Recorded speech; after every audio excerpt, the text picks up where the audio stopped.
राज्यों में बीजेपी ने जीत हासिल की है, उसका मोमेंटम बनाए रखना चाहती है बीजेपी। और जाहिर तौर पर ये अपने आप में बड़ी उपलब्धि है कि लगातार 2 दशकों के बाद आप मध्य प्रदेश में वापसी कर लेते हैं और छत्तीसगढ़ और राजस्थान को कांग्रेस के हाथों से छीन लेते हैं, वो भी लोकसभा चुनाव से महज 5 महीने पहले। तो जो मोमेंटम अभी बना हुआ है इसे बरकरार रखना है और इसीलिए फिलहाल बैठक भी हो रही है। और जाहिर तौर पर अगर इस जीत का श्रेय किसी को जाता है तो वो सिर्फ और सिर्फ प्रधानमंत्री मोदी ही हैं, क्योंकि ब्रांड मोदी ही हैं जिनके चेहरे पर एक बार फिर मुहर लगी है विधानसभा चुनावों में भी, क्योंकि कोई चेहरा और नहीं दिया गया था प्रदेशों में। लेकिन अब कौन होगा वो, और उसका चयन भी करना है। तो पहले तो प्रधानमंत्री मोदी का धन्यवाद होगा, उनका अभिनंदन होगा, लेकिन साथ ही एक और जो महत्वपूर्ण बात होगी, क्योंकि 4 दिन हो चुके हैं, 3 तारीख को नतीजे आए और अब जो चेहरों का चुनाव होना है, मुख्यमंत्री पद पर कौन बैठेगा इन तीनों राज्यों में, उसका चुनाव करना है। लेकिन उसमें जो अहम बातें होंगी, एक भविष्य की योजना को ध्यान में रखते हुए ही उन तीनों चेहरों का चुनाव होगा।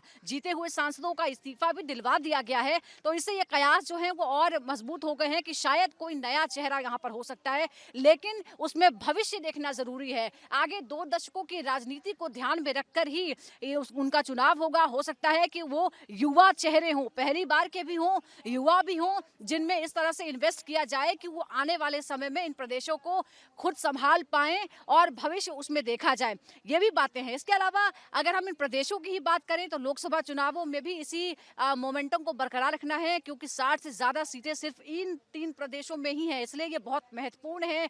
हिंदी पट्टी है ये, और इसीलिए बीजेपी की पकड़ वैसे भी यहाँ पर इन इलाकों में है, इन प्रदेशों में, लेकिन वो कहीं से लूज ना हो। तो विधानसभा और लोकसभा दोनों में ही किस तरह से जो बैलेंस है वो बरकरार रखना है, वो जाहिर तौर पर है। और प्रधानमंत्री मोदी आगे भी जाहिर तौर पर आगे भी जब तक वो सक्रिय राजनीति में रहेंगे, वो बीजेपी की तरफ से सबसे प्रमुख, सबसे बड़ा चेहरा जाहिर तौर पर रहेंगे। लेकिन जरूरत इस बात की भी है बीजेपी को कि और जो युवा नेता है उन्हें तैयार किया जाए भविष्य के लिए, और इस प्रदेशों में भी और केंद्र की राजनीति के लिए भी। क्योंकि कई बार ये सवाल उठते हैं कि प्रधानमंत्री मोदी पर जो इतनी निर्भरता है पार्टी की, वो भविष्य में क्या होगा उसका, क्या पार्टी के लिए विकल्प तलाशने की जरूरत नहीं है, नर्चर करने की जरूरत नहीं है। तो इस पर भी जाहिर तौर पर ध्यान दिया जाने की जरूरत है, क्योंकि बीजेपी अभी पूरी तरह से प्रधानमंत्री मोदी के चेहरे पर निर्भर हो चुकी है। कई जगहों पर इस तरह की चर्चाएं भी होती है कि जो प्रदेश के नेता होते हैं वो ये सोच लेते हैं कि प्रधानमंत्री तो हैं ही, उनके नाम पर ही हम वोट ले लेंगे या जनता उनके नाम पर हमें वोट दे देगी।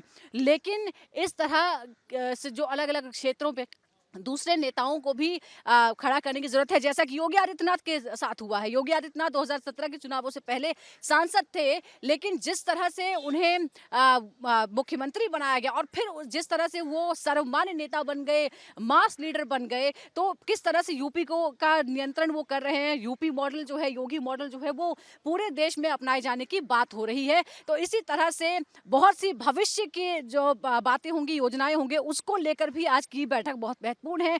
उम्मीद की जा रही है कि तीनों राज्यों के मुख्यमंत्री के नाम पर आज फाइनल सहमति बन जाएगी, मुहर लग जाएगी, और उसके बाद राज्यों तक ये बात पहुंचेगी। वसुंधरा राजे यहाँ पर है, रेणुका की अगर हम बात करें वो यहाँ पर हैं। तो देखते हैं कि जो 3 चेहरे होंगे वो कौन होंगे। इस बड़ी खबर पर हम लगातार बने हुए हैं।